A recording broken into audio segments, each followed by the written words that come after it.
திமுக வீழ்த்துவது தான் ஒரே நோக்கம் அப்படின்னு எடப்பாடியும் அண்ணாமலையும் சொன்னாலும் கூட அப்ப கூட அண்ணாமலை வந்து எங்களை நோட்டா கட்சின்னு சொன்னவங்க, எங்களை தீண்டத்தகாத கட்சின்னு சொன்னவங்க இப்ப எங்களோட கூட்டணிக்கு ஆசைப்படுறாங்க அப்படின்னு. அப்ப கூட அதிமுக மேல ஒரு மறைமுக விமர்சனத்தை வச்சிருந்தாரு. கேட்டா நான் அதிமுக சொல்லல அப்படின்னு இருந்தாரு. அதிமுக நோட்டா கட்சின்னு எல்லாருமே சொன்னாங்க. திமுக சொல்லலையா? திமுக சொல்லலையா? அப்ப இல்ல, திமுக அதிகமான விமர்சனங்கள் பாஜக நோக்கி திமுகவுக்கு அடுத்து யார் வச்சிருப்பா? திமுக அவங்க சேரப்படுறது பாஜக மீது விமர்சனம் வைக்காத கட்சியே கிடையாது. நேத்து வந்த விஜய் கட்சி வரைக்கும் இல்ல கூட்டணி வைக்க ஆசைப்படுறாங்கன்னு யார சொல்ற? அதிமுக தானே சொல்றாரு. கூட்டணி வைக்க அவங்க ஆசைப்படல, இவங்களும் ஆசைப்பட்டாங்க. ரெண்டு பேரும் ஆசைப்பட்டாங்க. நான் தான் சொன்னேன், கூட்டணி வைக்க அதிமுகவுடைய தயவை தாங்கி பாஜக இல்லை, பாஜக தயவை தாங்கி அதிமுக, ரெண்டு பேருமே விரும்பினாங்க.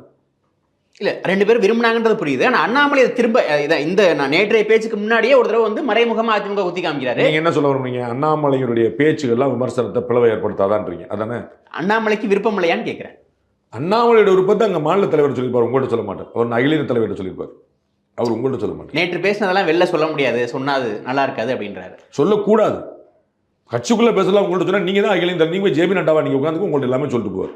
அதை எப்படி சொல்லணும்? சொல்லக்கூடாது. அவங்க வந்து கட்சிக்குள்ள 1000 விஷயங்கள் பேசுவாங்க, வெளிப்படையாக பேசுவாங்க.